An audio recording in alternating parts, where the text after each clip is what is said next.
My name is Erica Estes. I am the director of the Pharm.D program at URI at the College of Pharmacy. I'm also the current chair of the admissions committee, and I'm a faculty member as well in the college. I teach geriatrics, and I also oversee the service learning component of the experiential education office.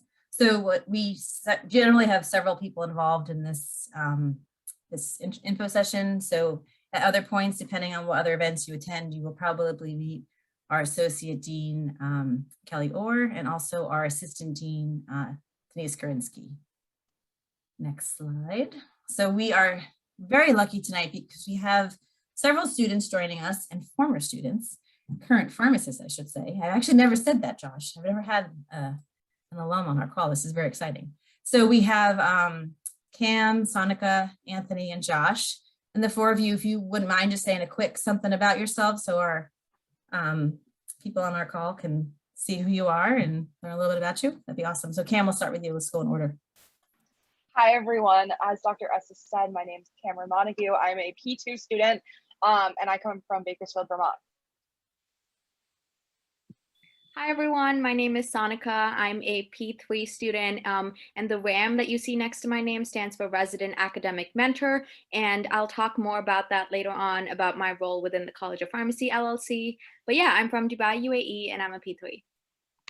We're really lucky to have Sonica on because she's coming to you live from the dorm, which is kind of a nice thing that you'll be able to see part of what the LLC looks like in the dorm currently for this year's freshmen. So that's great too. All right, Anthony. Hi everyone, my name is Anthony. I am also a P3 student. I'm from upstate New York, about an hour north of the city, and I'm also going to be talking about what my experience is like as a P3, so almost done. Now, for the first time introducing Dr. Josh Hayden, class of 2020, in his newly minted graduation year, fresh off of this weekend's graduation ceremony. So look at that. So as Dr. Estes said, I graduated last Friday, but really finished up my experience at UR in the class of 2020. Spent a year in Boston at Boston Medical Center doing a residency program there. And now spending my days over in Providence at the Miriam Hospital in the ICU, the ED, and kind of working through a lot of different roles there as well. It's great to have I will call you Josh just in interest of that. Great to have Josh on the call because when he was here as a student, he was doing the very roles that the students were doing talking about this. And I'm sure did not see himself 2 years out, still doing these calls in a different capacity, which is really great. And we love that he's back. And then Bo, I want to just really quickly introduce Bo Gilly as well, who's also on the call from admissions. My name is Bo Gilly. As Dr. Estes said, I work in admission. I'm the coordinator for international admissions. So I work with students like Sonica when she was planning on coming to study in the US. But I also work with freshmen and transfer students who are interested in applying to the Pharm.D program. So if you have any questions that are related to the courses that you should take in high school, standardized testing, etc., we can certainly answer those questions at the end of the presentation. So while we're going through the content, so I think we'll have Sonica, Anthony, and Dr. Hayden on the call for at least the first half hour or so, and I know they have to hop off. And then we'll have Cameron and Bo on for the remainder. At any time during the presentation, anyone, you can ask questions in the chat and we can get to those throughout. We can also save some of them for later. So students that are on, if you want to answer some of those, feel free while we're kind of talking. It's hard to see all the screens at once.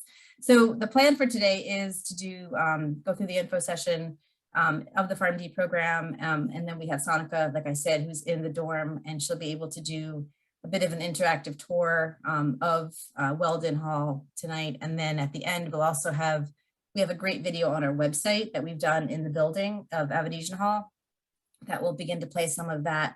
It's super dark right now, so it's 7 o'clock. It's kind of hard to be in the building and kind of see everything that would be outside and around it that we would like to show you. So this will be just another way that you can capture some of that.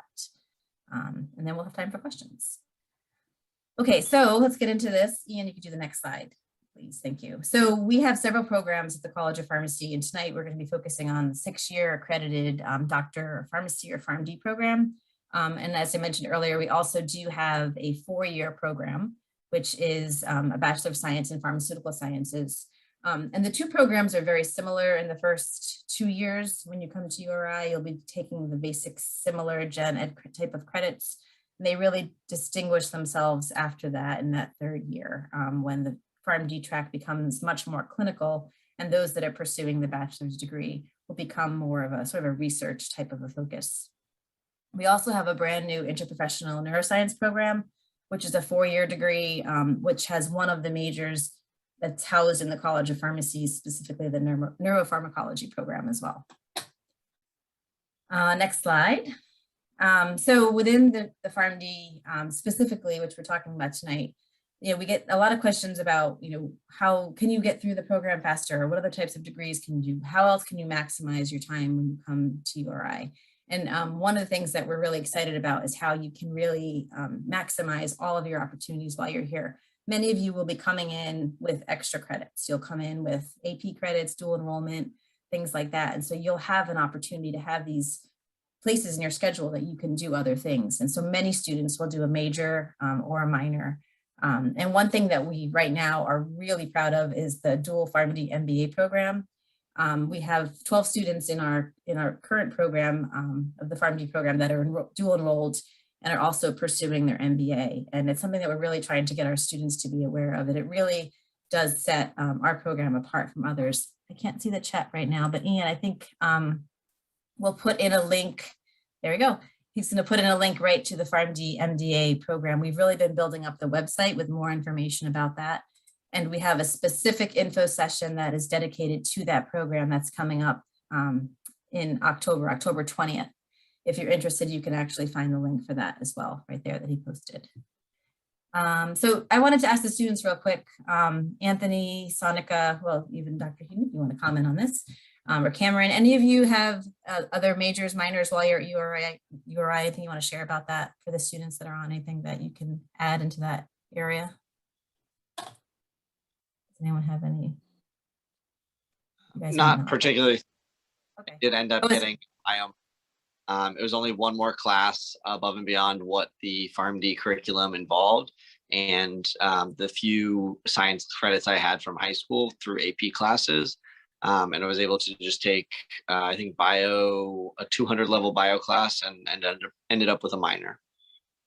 And that's exactly what a lot of students do. And that's the example I would use would be if you came in with AP Bio, for instance, you'd already have 2 semesters worth of credit. So it wouldn't be very hard to get a minor added on. So many students will take ecology or something else and then pretty much have a minor. So you see that happen a lot. And that's an example of what students would do who come in with credits. You won't graduate sooner because it's a 6-year program. And you start as a freshman, you end as, after your 6th year. But you have those the time in the program that you can use. Another thing that a lot of students will do, and I know Cameron will talk about this later, is study abroad, for example.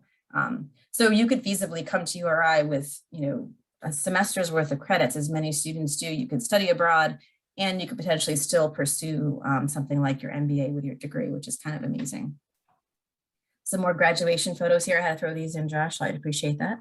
Members of your class from this weekend, class of 2020. All right, next slide.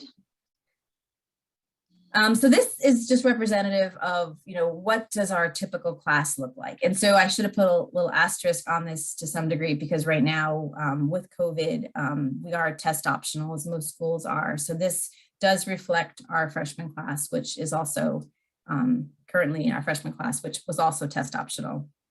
But still, having said that, our average SAT score and our average ACT is still quite high, as you can see, and this is for the College of Pharmacy students. This also represents the average GPA, which again is weighted in terms of what those courses are like coming in. And Bo can talk a little bit more about this. I know we get a lot of questions about the weighting and how that's calculated in admissions.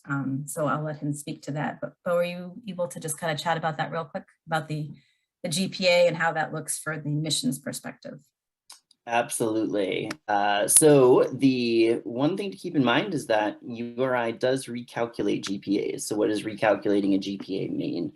We recognize that different schools have different grading systems. Some GPAs may be calculated out of 100, some a 4.5, some a 4.0, some even more obscure scales like a 12-point system. And we realized that between that and the fact that some students take advanced placement courses, international baccalaureate, or other advanced level courses, we wanted to make sure that everybody was placed on the same playing field, so to speak. So what that means is we recalculate your GPA, taking only those core courses, those core college preparatory courses. If it's an honors course, we attribute an extra ½ point to your overall GPA. If it is an AP or an IB course, we would attribute an extra point to your GPA. And so we think that that sort of puts everybody along the same line so that we're able to very effectively admit students who are qualified to succeed in the program. Awesome. Thanks, Bill. We do get a lot of questions about the way that's calculated. Thanks for explaining that. So the next slide, we'll talk a little bit about the admission and progression standards, and it's a little bit different for different parts of the program. So just to simplify it a little bit, we look at it 2 different ways. So like I mentioned, we are a 06 program. Students are admitted directly into the Pharm.D track as a freshman. And as long as you maintain the requirements within the curriculum, you will progress into the 6th year ultimately at the end. Before you get there, so there's some requirements that you'll have to meet. So the pre-professional requirements that you'll have to do as a freshman and sophomore is that you'll earn and maintain a 2.7 QPA in your science and your math classes. You can't have any grade less than a C- in order to have it count. And there is a professional interview after or during your sophomore year, the 2nd semester of your sophomore year, which is a very, I don't want to say informal interview, but it's not a stressful type of an interview. You're, you have the opportunity to interview with a current student, a faculty member, and an alumni, and they talk about and ask you questions about your intentions for being a pharmacist and what that's like. And then there's a writing sample. It's part of our accreditation standards to ensure that we have this interview process prior to admitting students into the program. So Cameron, maybe you want to talk a little bit about that. You're closer to it, I guess, than some of the others and having just gone through it. So in terms of how stressful or not stressful that it is, I guess. Yeah. So I know when everyone kind of thinks of interview, it's scary. It's like a big, looks like a big thing. However, it was super, super laid back. You do go business casual, but it is really nice to not only get practice interviewing, but also to connect with, like Dr. Estes said, faculty members, a current student, as well as an alumni.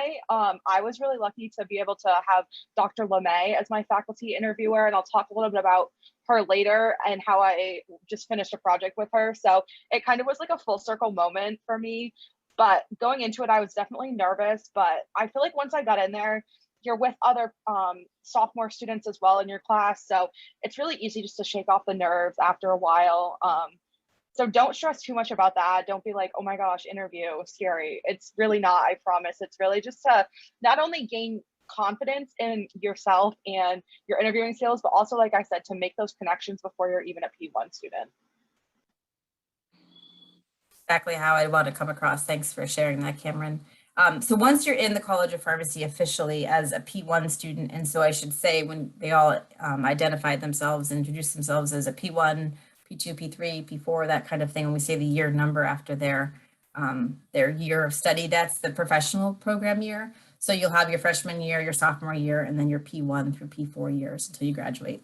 So when you're in that professional program, the progression is a little bit different in that you then have to maintain a 2.3 QPA in your professional courses, and that would be required to progress into the final year to go on to your, what we call your API rotations, your clinical rotations. All right, the next slide, please. So we are in the midst of some good changes with our curriculum, you know, and it's been a work in progress over the past couple of years. So we are a 6-year curriculum, like I said, the 2 years pre-professional and general education requirements, that hasn't changed. And then the 4 years professional curriculum, like I said, the P1 through P4 years. So there's 3 years of coursework, and I'll explain what that looks like in the next slide, which are your P1, your P2, and your P3 years. During that time, you're also beginning to start your experiential education. So your first 300 hours of the 1,740 hours that you'll have to graduate will happen in the beginning of your professional years. So you'll have first your introductory practice experiences, which is 132 hours in a community setting, and then 80 hours in a hospital setting. And then you'll also have some simulation experiences. Oh, look, Josh, there you are in that picture too. We're giving you a little throwback. Where we'll have that in the pharmacy building in the simulation labs where you'll get to do that as well. Then you'll move into your final year, which is your advanced practice rotations, or your APPEs, we like to call them. And that's six-week rotations, which is 1,440 hours of the 1,740 hours. And so you'll be able to do hospital, ambulatory care, community, inpatient, clinical, and then 2 electives. And so you have a lot of choice in that process. Students will meet with our experiential education director and pick the types of experiences that they want, the locations, and they'll work with you so that you can rank your choices, and then you'll be able to find out where you're going to be for your 6th year. So I know maybe Sonika, if you want to talk a little bit, and Anthony, about any of the experiences you've had, whether it be service learning, IPPE, and then you guys are kind of starting to plan your APPEs now, but anything that you want to share with the students about that process.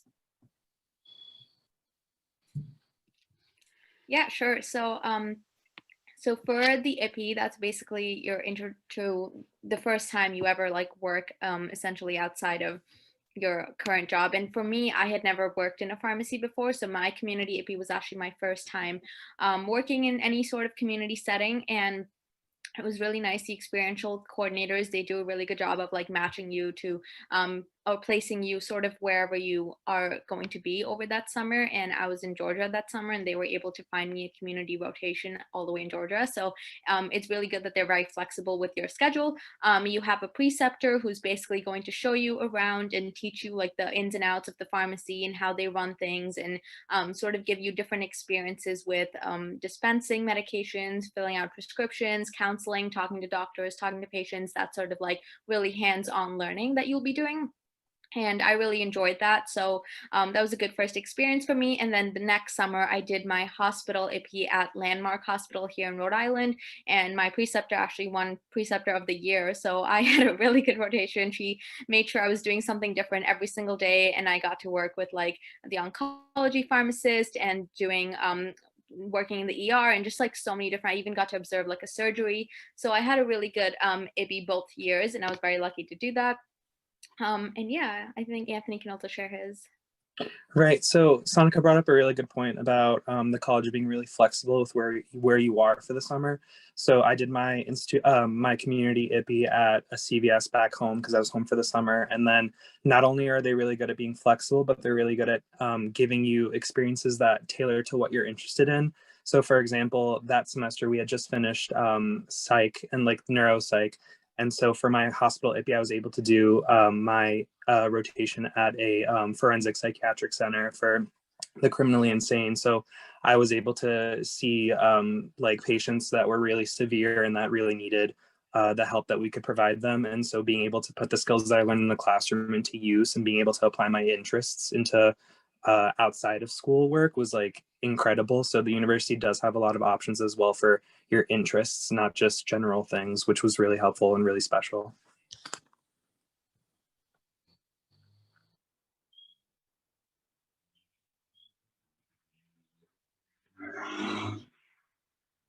Sorry. We work with several of you that are from out of state all the time. And so for those of you that are on the call from New York and New Jersey, for instance, like Anthony was saying, it's when you're home for the summer, it makes a lot of sense for you to find sites that are in your home areas. Some students want to stay in Rhode Island. I mean, who doesn't want to be by the beach all summer? That's always an option too. But certainly if you want to go home, and that's when most of the IPPEs will happen, will be over those summer months. So it's good. So while we have Josh, Dr. Hayden on the call, I would love for him to talk a little bit about the APPE experiences and maybe the APPEs and how they kind of set you up for what you ultimately ended up doing in your residency and kind of how that process worked. Yeah, I think it is really important how you do meet with one of the faculty members who helps you find APPEs and IPPEs that do align with your goals. And I think that that's awesome. I spent most of my time at URI thinking that I wanted to do community pharmacy, and I worked at a couple different independents and loved it. It wasn't until actually that I got some experience on the inpatient side, just because these experiences are so well-rounded, that I actually discovered that I really liked the hustle and bustle of emergency medicine and inpatient side of clinical pharmacy. And so that October of my P4 year, I actually kind of did a 180 career-wise and applied to residency. So I definitely recommend making sure not only that you get ones in your areas of interest, but just making sure that that is a well-rounded year. And I think because of there being community-focused ones and ambulatory care-focused ones and inpatient ones, you really do get a mix of all the different places that pharmacists or the typical areas that pharmacists work. And then those electives are for more either repeats of those areas, because you can do inpatient as well, but you can also explore things like nuclear pharmacy, or a lot of my friends did industry and went on to do fellowships. So there's a lot of different places that pharmacists can work. And I think the rotation year is a great time to experience all of those different areas. And while we have you on, would you mind just giving a little bit of what your kind of day-to-day is like at your practice site, just for the students on the call to kind of appreciate what you do and what you've done through your coming up through residency? Yeah, so I did my residency at Boston Medical, as I said. It was a general inpatient clinical pharmacy residency. You'll work on projects with other residents and also your preceptors and the other pharmacists at the hospital. You'll rotate through all of the different areas. So I did medical ICU, surgical ICU, emergency medicine, cardiology, and internal medicine, as well as ambulatory care there.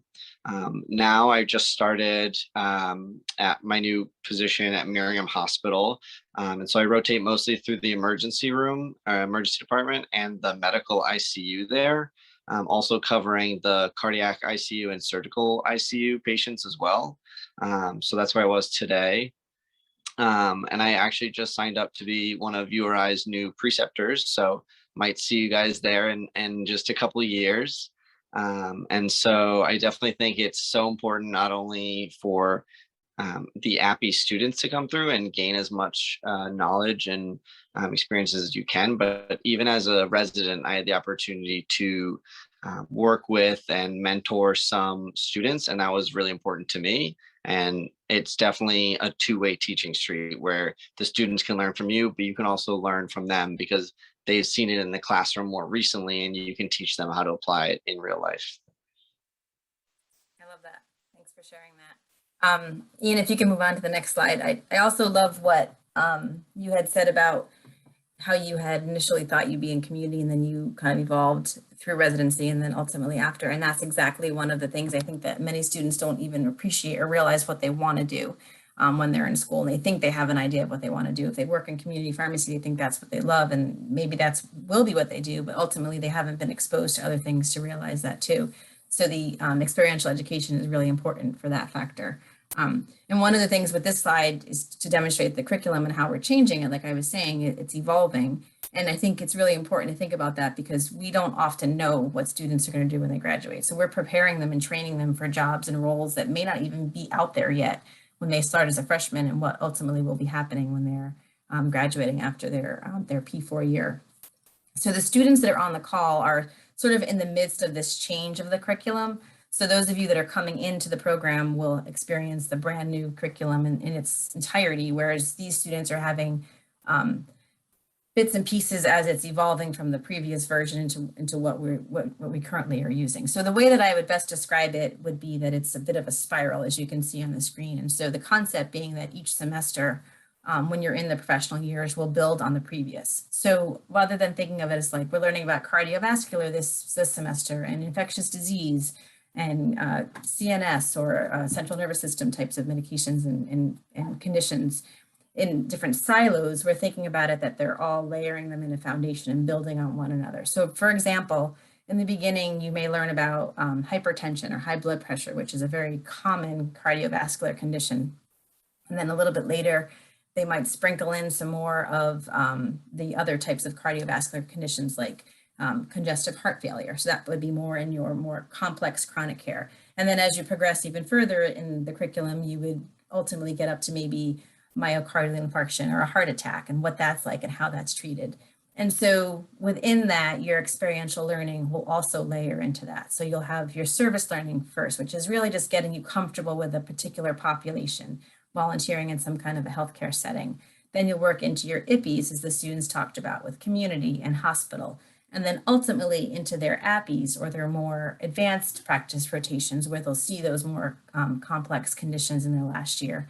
And so we're not just going to throw oncology at you in the very first semester, but you're going to see things, for instance, in the beginning, and then you'll see them again, and then you'll see them again. So you're reinforcing all of the content throughout the curriculum, which hopefully is a way that will help reinforce with the learning. So I don't know, student-wise, I know you guys as the P2s and P3s, and Josh, you had the completely other type of curriculum, but is there anything that you can kind of add to that in terms of your experience working through it as students that you think would be relevant? If anyone, maybe I know Cameron as a P2, you probably have the most with experience with this version of it. Is there anything that you can add? I know you're at the early part of it, so anything that you would say about the curriculum? Yeah, I would just really touch on the fact that it's spiraling. For me personally, I feel like that's really helpful because, as Dr. Estes said, you kind of get the basis and kind of the foundations. And then I feel like with my IPPE, I was able to build on it and feel a little bit more prepared to build this semester. So for example, I like to talk about how we learned a little bit about infectious diseases at the end of last semester. This summer, I got to go in my IPPE, my community IPPE, where obviously we dispense a lot of medications for infectious diseases. So I was able to connect the dots a little bit. And now I'm currently, as part of our curriculum, we're learning about more complicated infectious diseases such as HIV and hepatitis. So I really like that it builds because you feel like you don't ever feel overwhelmed. It's easy to kind of digest it, process it. And it's also really nice because every semester you're kind of enforcing content that you may have forgotten about, which is really nice. And I feel like it's definitely going to be beneficial when it comes to taking my board exams as well, is knowing that I've been able to kind of touch on all these topics throughout my past 4 years rather than learning about it once in a semester and not being able to retain it. So definitely the spiraling has been really helpful so far, and I'm looking forward to kind of building on my concepts in the next couple of years as well. Ian, the next slide, please. So the next slide, we're just going to talk a little bit quickly about technology. And so obviously you're all on a Zoom call tonight. And so for most of you, I'm sure Zoom is not a new thing. We are really happy in the College of Pharmacy because even last year during the height of COVID, we were still in person, and we had different methods in place for students to be in person for parts of the time, and we would flip and have them home other times. This year we're completely in person. Obviously we're wearing masks in the classroom, but Zoom has really been a way to bring technology in and bring in, for instance, speakers and people that ordinarily wouldn't come in. In this particular picture, it's in my geriatric elective, and I have the president of ASCP who lives in Texas, and I teach an 8 o'clock Thursday morning class, and there's obviously no way that she would have come in otherwise, and she did Zoom in pretty early for us. But it's just nice that we can bring these speakers in, and we'll continue to be able to do that because we have all of the technology set up. So it's been really great. All right, the next slide, I'm glad because I know Sonika is not able to stay on for the whole call. And one of the things that I think is really important with a student transitioning into the College of Pharmacy is the academic and social support pieces. So I teach a freshman class, and I know that several of the students on the call have been involved with URI 101, and Josh, I know you were involved with that as well. But freshman programming is really important at URI. We just had our freshman picnic the other day, which was an opportunity for over 100 students to come together and learn all about the student organizations and how they can be connected. We have 20 student organizations just in the College of Pharmacy, which is amazing. And then Sonika, maybe I'll have you talk a little bit about the LLC, the Living Learning Communities. And then I know you've got the dorm that you can show us as well, some of the tour if you want to do that. And then maybe you can even hit on some of the honors program pieces too while you're talking about that too. Yeah, okay. So so the Living Learning Community, what that means is that URI basically does this thing where students who take similar classes or are in the same major cluster, they basically make them live together. And I think that's really helpful because everyone in your residence hall is in your classes. And so that's helpful when you're studying in the lounges together. You can literally open your door and be like, does anyone have the homework? You know, and someone probably will because they're in your class. And my first year as well, like all of us basically met, we became friends because we lived in the same residence hall and we used to go out to breakfast and lunch and come back together. It's like a massive sleepover, I like to say, with like all pharmacy students. So the LLCs change every year, but this year we are in Weldon Hall. I don't know if we will be here next year, but maybe. So my role within the living and learning community is that I'm the resident academic mentor. So what that means is that I live in the same residence hall as all first year students. And I'm basically a resource for you in the building. I'm just a knock on the door away. So if you ever need me for anything, you know, I've been there, I've done that, I've taken the same classes, I can tell you like what's the best way to study. And I also hold a lot of programs that give you and your friends a chance to meet each other. So some of these programs that I do are academic tours at the start of the semester, and that sort of helps you find your way around campus just so you're not lost on your first day of classes.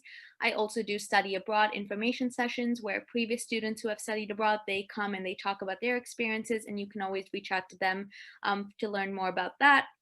And then I also do an ice cream social with Denise, and she comes over in the building and we just have fun and make ice cream sundaes together and talk with everyone.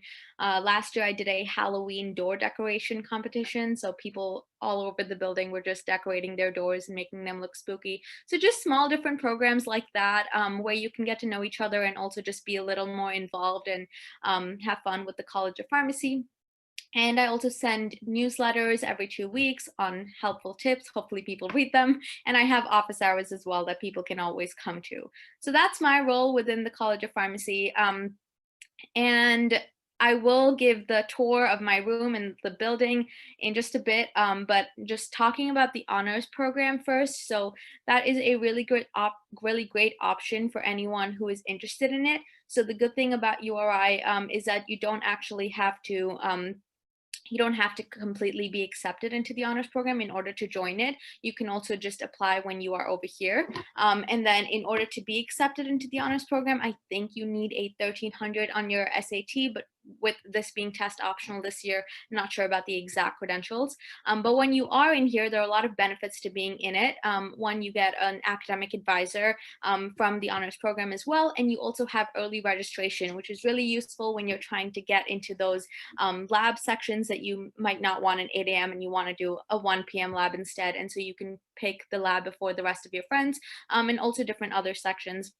The honors program requires 18 credits to finish. That's about 6 classes, and I think it's very manageable and doable to do with the Pharm.D program because a lot of our general education requirements have honors sections to them. So you can kind of double dip in that way. So if I had to take a communications class, I just took communication honors, and if I had to take ethics, you can take ethics honors. So you can just take honors sections, so that way you're completing your pharmacy requirements and you're also completing your honors requirements. I actually just completed my last portion of the honors requirements, which is a research project that you either do a year-long project or a semester-long project. And last semester, I got to do 3D printing with a professor in the College of Pharmacy, and I worked with him the whole semester, and I got to print out a drug molecule, which I think is really cool because I spent so long working on it, and then I printed it and it was like in my hands. And so you can do anything with the honors project that relates to, it doesn't have to be pharmacy, it can be whatever you're interested in. You can do an honors project at the end of your years here. Not sure what I'm missing out on, but if anyone has any questions about honors, I'd be happy to answer that. And now I'm going to switch over to my phone and give you the tour from there. So give me a second. One of the things that Sonica, while she's switching over, I know students always ask and they're concerned, and many of you will qualify for the honors program just by nature of application to URI, College of Pharmacy, and getting admitted on your strong academic record, is that the courses aren't necessarily harder.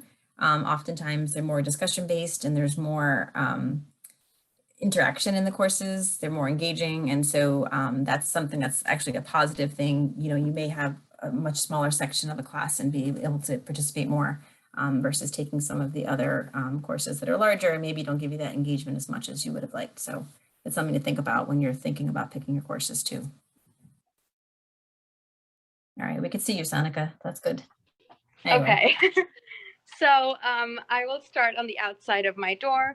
I just do want to preface that my room, I have a single because I'm a resident academic mentor. And so because of that, this might not be like the most accurate representation of how your room will be because you will have a roommate. But it'll at least give you an idea of sort of what the room looks like. So this is my entrance. I have a little Dubai and URI crossing, and then I also have the skyline of Dubai. As you can see, I'm a little homesick. And then you walk in, and this is just the general overview of the room. So it does come with some furniture. It comes with a bed, and then of course a dresser and a desk. And it also comes with a little like shelf. So what I got is I got my own shelf, and then I also got my own fridge and microwave. But yeah, you can feel free to get any sort of like storage organization compartments that you need. And then it also comes within like a door closet, so you can just put your stuff in there. And then this is specifically an RA room, but in your closet you will have two, so you don't have to share a closet with someone, you will have your own. But then yeah, I just have a closet organizer. You can bring anything you want to make it look as personalized as possible. So I have pictures of my family and friends from back home, and I also have some lights. And yeah, you can get photo frames, you can get really anything you want. I have a lot of wall decorations, so that sign says Hakuna Matata. And then I just have different other wall stuff, and URI anchors a soul, and a lot of snacks, of course, that to fuel your studying. And yeah, just some pictures of the beach. So I also have another shelf where I put like my shoes over there. So you can really just customize your room however you want it to be. You can get some tapestry, put that up on the walls. And yeah, so now I'm going to head over down the hallway, and I will show you what our lounges look like. Gotta put my mask on.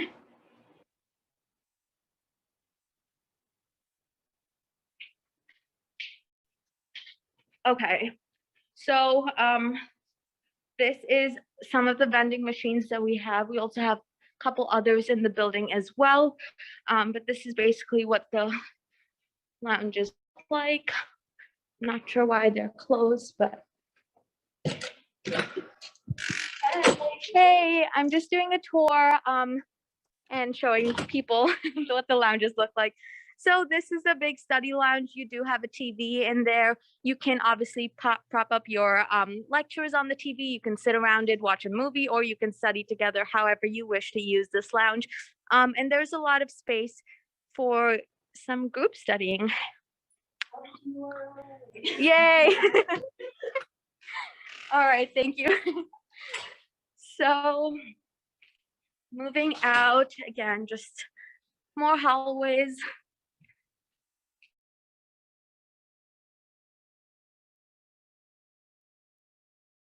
Different events that are happening around campus. And then right here, we have the RA office. I mean, obviously the lights are off right now, but an RA will be sitting over there at all times. This is just at the entrance of the building. So if you have any questions, they'll be happy to answer. And this is also where I do my office hours. And then behind this room is where we have all our skeletons. So I know that sounds scary, but the College of Pharmacy actually has a lot of skeletons, muscles, bones. We have the brain, we have parts of the human leg and the eyes. And that is because you will be having anatomy in your next semester. And anatomy,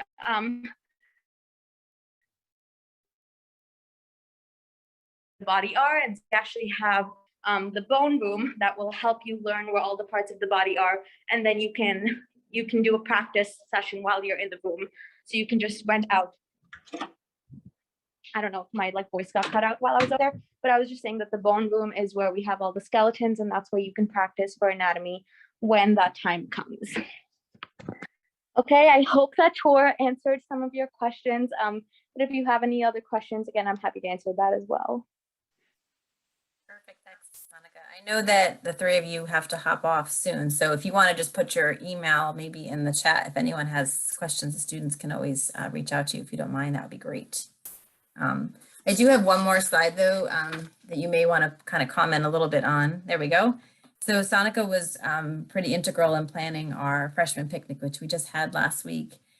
She's one of the presidents of one of the student organizations that typically organizes this, and also being the RAM and being in the dorm with the freshmen, she was able to promote it. We had a fantastic turnout, and it's one of the best ones we've had in a while because number one, it didn't rain. And number two, we actually were able to be in person outside, which was really fantastic. So we had, like I said, we have 20 student organizations, and she was here able to promote it. Do you want to say anything quick about that, Sonica, before you hop off? Because I know you planned it and put a lot of time into that. So I want to give you a chance to just say. Yeah, I think the picnic was really successful. A lot of students showed up and they were able to learn more about the pharmacy organizations that we have. And although they're only freshmen and they're not even in like a P1 yet, they still wanted to get involved. And a lot of our club presidents told us that they received really good feedback and that all their meetings have so many more people in them now. And so it's really nice that all the first year students were able to sort of get involved with the College of Pharmacy so early. It was an outdoor event. We had a food truck. The weather was beautiful. We actually like went over capacity on the food. Like we had over 200 people. So it was a lot of fun, and I'm really glad everyone enjoyed it and it went really well. We had cornhole there. There was a ton of different activities going on, raffles and giveaways. And for all of the students who are prospective students on the call, you probably see, if you follow us on Instagram, I hope that you do, we have two P2 students who manage our Instagram, and they are doing a great job of just promoting a lot of the student event activities. So you probably have seen a bunch of the flyers for all the different meetings and events going on. So they've been really promoting that. Another thing we've been promoting, and also I've got Sonica and Anthony here from the back view. You guys may or may not appreciate that, but we did a yoga event last week as part of our Wellness Wednesdays that we do at the college to support mindfulness. And we did a yoga class led by Dr. LeMay, who Cameron mentioned earlier. It was pretty great. We had students and faculty and staff that were out there. A couple of people just joined on beach towels. I had a few in my car I brought out. People were wearing jeans. They came out of class and were like, oh, you're doing yoga. So it was just a really great vibe and a really great opportunity to have that type of an offering. And we do different events. We try and do them once a week. Tomorrow we're doing a wellness walk down at starting at the tennis courts, and we're going to walk on the bike path at 4 o'clock after classes. So it's similar type of a thing. So I know, like I said, Sonica and Anthony were involved in that event last week, and they were very happy to be part of yoga. Anthony, did you feel very refreshed after? Were you like nice and zen? I did. This is actually my first time doing yoga, so it was kind of like a last minute thing. Like Dr. Estes said, we just kind of got roped into doing it right after class. On a kind of, we're like, oh, they're doing yoga, let's join. And it was such a great experience. And especially with other events that the college holds, like the freshman picnic, URI just does a really good job at kind of emphasizing the importance of mental health as well as academics. That's such a big important part of when you first come to college, really figuring out how to balance not only your academics, but your kind of interpersonal growth as an adult and your mental health and coming into who you are. So we do a really good job here at supporting you in all kind of facets of that, whether that be academically, health, mentally. So there's just so many opportunities to really feel supported. And that was kind of one of the major reasons that I decided to come to URI, is that I felt the support from all the directions. You really feel like part of the community here. And I would emphasize, like, if you need the help, there's always somebody who's willing to help you and kind of steer you in the right direction. And I'm sure everybody can kind of speak to that. But yeah, definitely it feels like a big community here, which is a super strong point in why we kind of are find ourselves making a home here at the end of the day.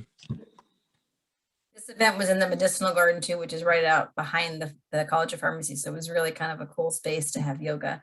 And I love the point that Anthony just made about the community. I think that's really important for students, especially the freshman year and sophomore year, being part of a 0-6 program. There's sort of not as much of that competitive feeling that you might feel at a program where you had to sort of reapply to get into the College of Pharmacy as a P1 student.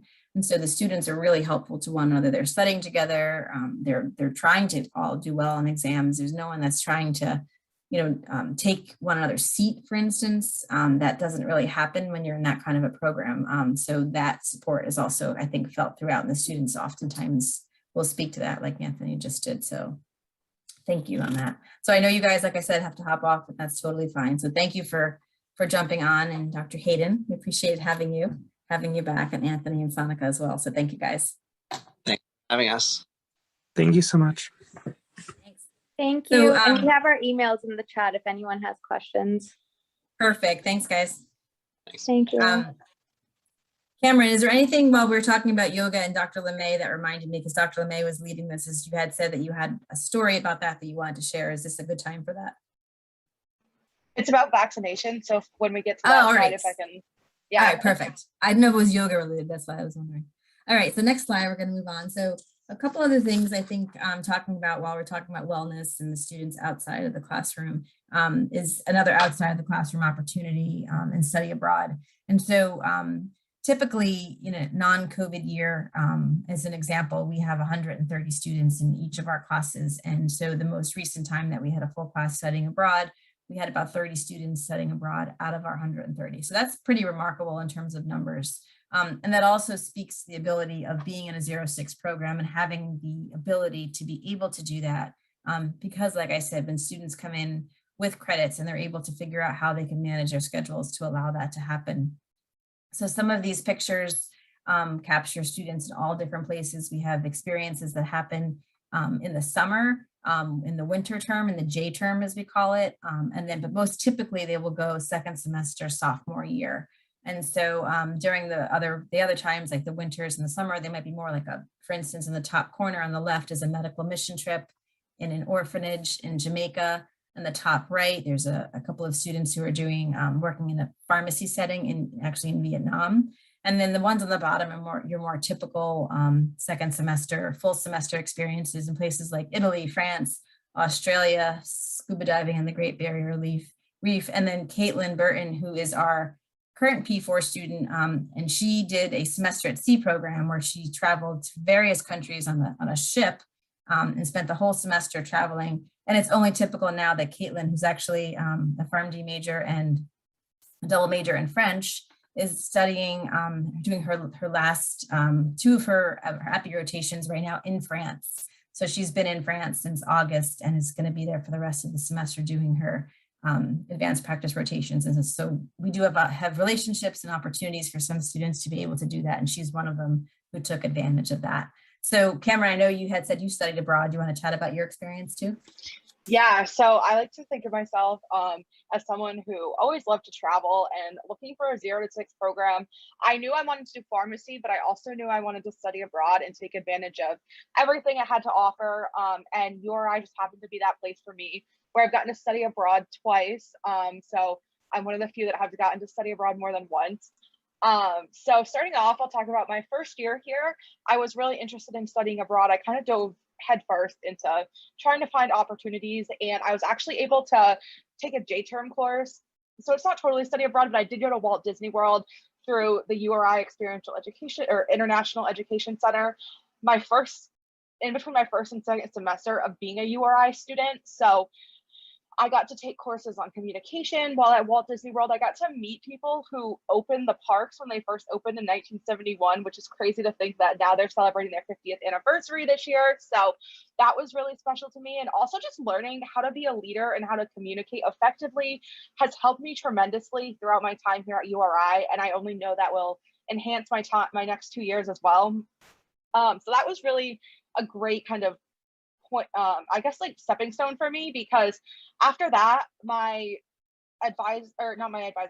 professor from that course, Kelly Watts, who is one of our international education specialists, she reached out to me and asked me if I was interested in studying abroad for a semester. And of course I was. So I was lucky enough to be able to go to London for my second semester of sophomore year. Unfortunately, I was that COVID time. However, I do have to say that the experience that I got from going abroad, even though it was only 3 months, the experiences were just absolutely incredible. The amount of growth, both personally and professionally, I feel like I'm so much better at talking to people that I don't know. My communication skills have just gotten so much better because I was traveling to different countries every weekend. Also, I love to talk about how I went to Switzerland by myself for a weekend, and the growth I got just from that weekend is absolutely insane. I feel confident in myself. I feel like I've can be comfortable taking things on by myself. It was good confidence boost. And I'm also looking at studying abroad this coming summer. So going for 3 times in my 6 years, but definitely here studying abroad, they let you do it, which is absolutely incredible. It was one of the only schools that offered that to me. And I think for having a global perspective for me was really important. And I'm just looking forward to hopefully getting some more experience with that as well. So one of the things that would set you up, just like Cameron had to do, would be, and you'd work with, we often mentioned Denise during the presentation. She's the academic advisor, the assistant dean, Denise Grinsky, who also serves as the advisor. So she'll work with the students to ensure that they take whatever courses they would need to take at URI, so that when they do study abroad, they can take sort of the more fun classes while they're there. So the non-fun course that you might have to think about is organic chemistry, as an example, where you'll probably have to take that over the summer going into your sophomore year in order to free up the time that second semester. And that's the kind of thing, so you'd work with her starting to plan for that even as early as freshman year, and knowing that you might want to do it so that you can be prepared and plan ahead. So it's totally attainable and totally doable. So just to finish up, just to really, again, taking the concept of the next slide, these is studying outside of the classroom. And I love when we talk about and think about our students and doing all different types of things. This is one example of getting outside the classroom and really applying what you learn. So obviously right now with the pandemic, we are really fortunate in that our students are trained in P1 year to immunize and to be vaccinators in the community. And depending on the state you live in, there's different rules and regulations for interns and how they can vaccinate and if they can vaccinate. But certainly all of our students after P1 year are certified to be able to do this. So we've had faculty and staff since last spring when the vaccines became available in February and December, when they actually were first available, starting to vaccinate. And then really as it rolled into the community in Rhode Island, we vaccinated all the healthcare workers first in long-term care facilities, and then it rolled into the communities. And so we were all part of that. And there's some photos of some of our students, myself in there, every weekend in the elementary schools and the high schools in the area, immunizing the older adults of Rhode Island. The picture on the far right is actually my dad, who is a retired pharmacist, and it was pretty awesome because he was vaccinated by one of our students last year, Lauren, who's a P3 at her CVS pharmacy when the over 75 population became eligible. So that was a pretty awesome experience to have her vaccinate my dad and be able to kind of be there with her for that. So it's been really kind of remarkable to see the students and the faculty out there at work and just simply volunteering and being part of the vaccination efforts. And we're really proud of all of that for sure. So Cameron, this is what you wanted to talk about here, right, with Dr. LeMay? Yeah, so I just want to briefly touch on something that I actually got to do last Thursday. So I'm the APHA, which is one of our national organizations, the student chapter at URI.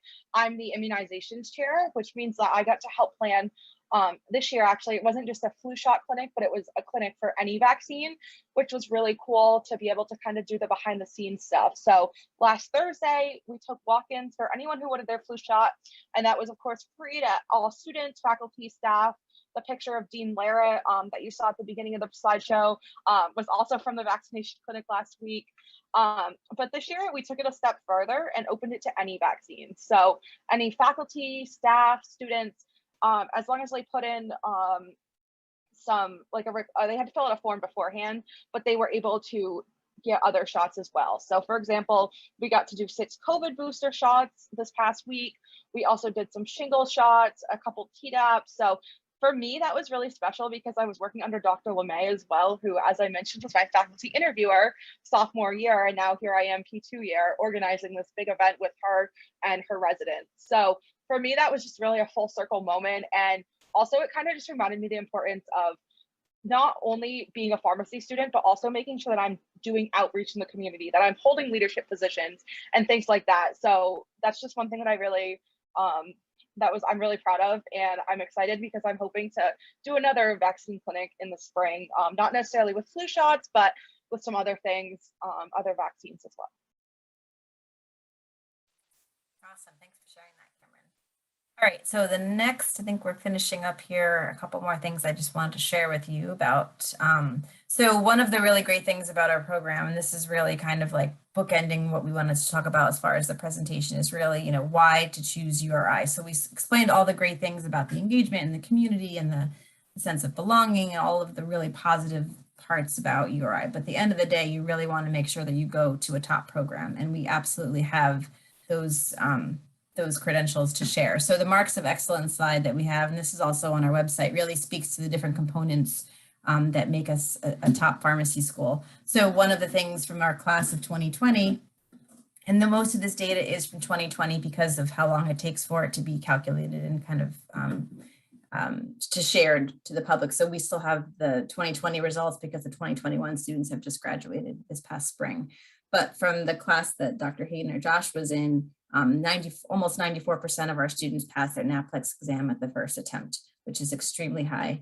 Our class of 2020 also, if there's any parents that are on this call potentially, or information to tell your parents, is 97% employment at graduation. And that's always really important to know, and that when you graduate, ultimately you will have a job.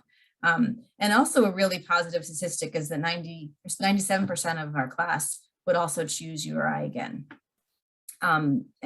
Josh had mentioned that he had just completed his PGY1 or postgraduate year 1 residency. And I have a slide about that I'll show you in a moment, but we are in the top 5% in the nation for pharmacy program postgraduate training placements. So what that means is the students that are applying to those residency and actually are successful in obtaining them, we are in the top 5% in the country in that regard, which is really, really amazing. And then in terms of research, we are a very strong research institution, also in the top 5% in the country for federal research funding. So Pharm.D students, although I didn't talk about it too much, it tends to be more of a Bachelor of Science of Pharmaceutical Science program question.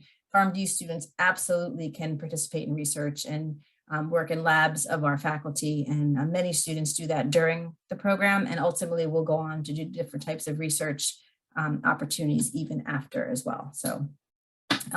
And then just a couple of things to sort of emphasize the data on this slide. So the next slide talks about the jobs. And so one of the things, like I said, in terms of the 97% employment rate on graduation, is that the next question is how many students will graduate on time, or what percentage of students. And the average is about 89% from URI. And remember, we're looking at it from the accreditation standpoint of the P1 through the P4 year. So there are some students that may not pass a class or have to retake something, and that's it happens every once in a while, but ultimately 89% of them are going to graduate in the amount of time that they intend to. This pie graph is really busy, but I think the important part to look at is just for the prospective students on the call, thinking, what will you do with this degree? And this is the question that you ask. When I was in pharmacy school and I graduated from URI in 2000 with my Doctor of Pharmacy degree, when I graduated, I actually had my Bachelor's of Science degree first because it wasn't mandatory to have a Pharm.D. I went back for my Pharm.D. And at that time, you really were sort of thinking, well, I'll work in community or I'll work in hospital. And it was kind of one or the other. And there certainly were not this representation of potential career paths and job opportunities for pharmacists at that point.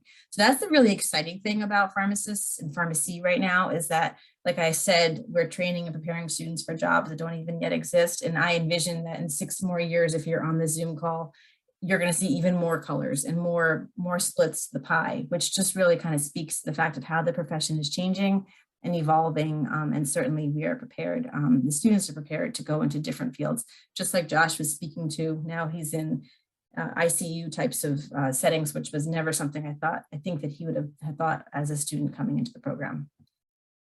And then the next slide also speaks to the satisfaction, like I mentioned.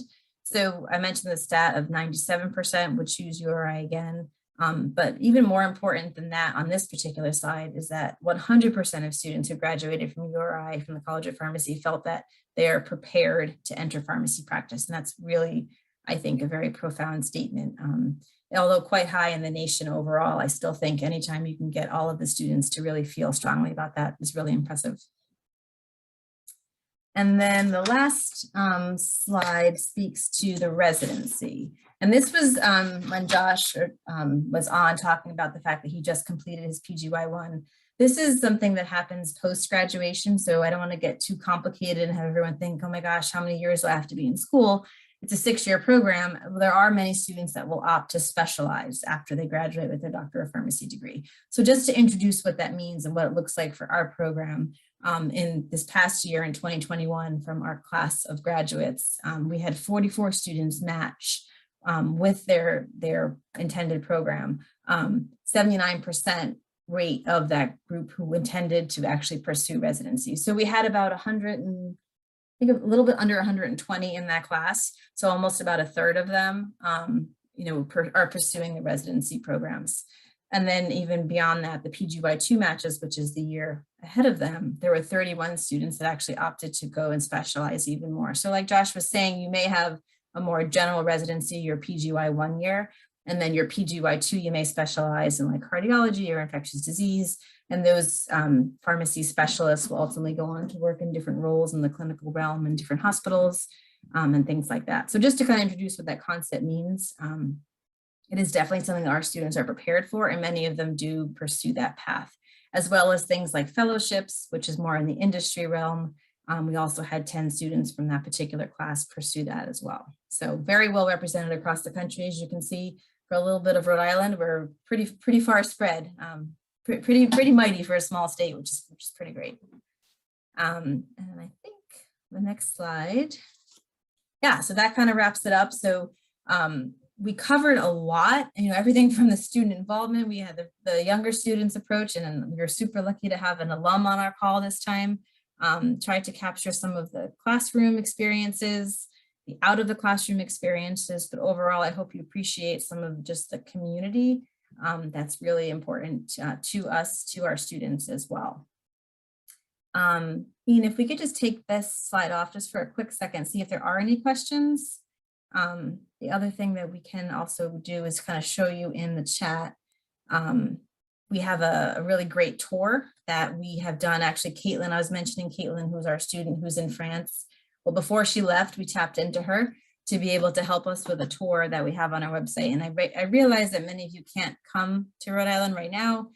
We are running in-person events. Cameron's doing tours all the time as her role as a tour guide. And we have a fantastic event coming up, several events. We have a few more Zoom events. We have a panel that we're going to be showing, which is some of our alum. We have a high school day. So I think Sarah on the call, if you're still on, I know you're from Rhode Island. You may want to make the trip down to campus to come to our high school day event, which is in November 12th.